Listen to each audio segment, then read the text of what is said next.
professor Aurélio e vamos abordar agora o trauma pediátrico. O trauma é a principal causa de morte e incapacitação na infância. Os trabalhos mostram que o trauma, as mortes por trauma, são maiores do que todas as demais mortes em conjunto.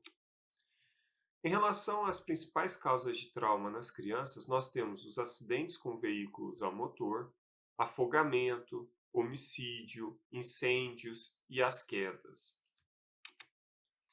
Em relação ao trauma pediátrico, nós temos algumas alterações relativas da idade. Então, o que a gente observa é que as vias aéreas são mais estreitas, a língua é maior, a mandíbula é menor, a via aérea tem a forma de funil e normalmente a laringe está mais anteriorizada. Então, isso implicará num cuidado maior quando a gente for abordar essa via aérea. O occipital é mais proeminente nas crianças menores. Então, para que a gente consiga uma posição neutra para a permeabilização da via aérea, o ideal é que o plano da face esteja em paralelo com o plano da prancha. Então, às vezes vai ter a necessidade de se colocar um coxim embaixo da criança para conseguir essa permeabilização da via aérea. Há um encurtamento anterior das vértebras, o que isso pode levar, dependendo do mecanismo do trauma, a lesões raquimedulares. A parede torácica ela é mais mole, então não é incomum nas crianças, quando há um trauma com energia cinética maior, a gente ter lesões graves intratorácicas sem lesões da parede, principalmente porque os arcos costais são menos calcificados. Então, no adulto, normalmente quando nós temos lesões graves dentro do parênquima, nós temos fraturas de arcos costais associadas. Isso na criança a gente não percebe. Então, aquela criança que está com a parede íntegra, nós não podemos deixar de pensar nas possibilidades de lesões intratorácicas. Da mesma forma, a parede abdominal é mais fina, o fígado e o baço estão mais baixos e em crianças menores a bexiga é intraperitoneal. Então isso é importante para avaliação em relação ao mecanismo do trauma.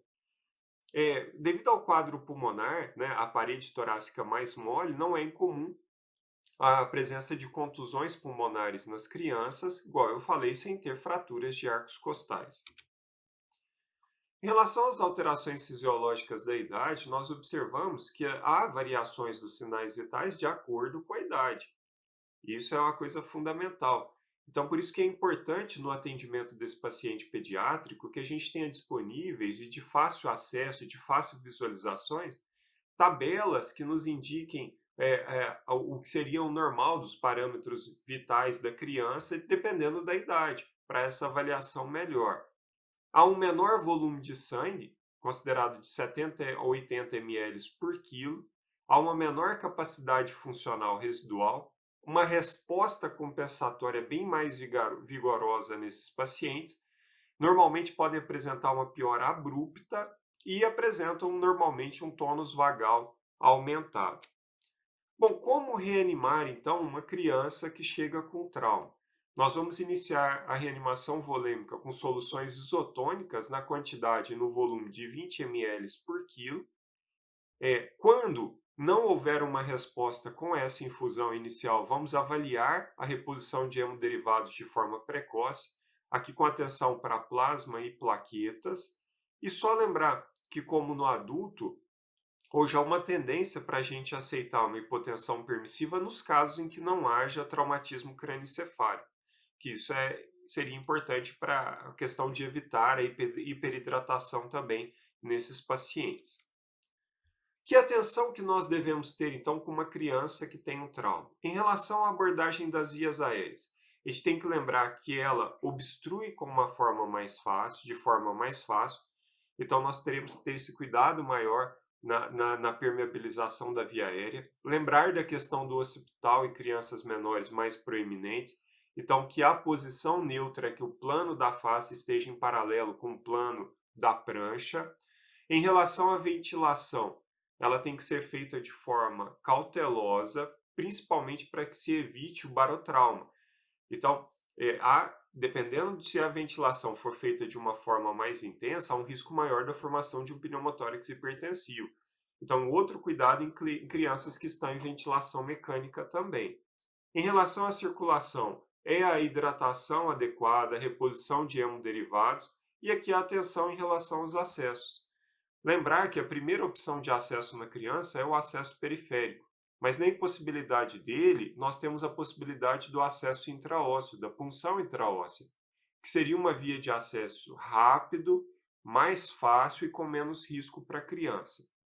Em relação à avaliação neurológica, nós devemos utilizar a escala de Glasgow pediátrico, de acordo com cada grupo etário, para essa melhor avaliação.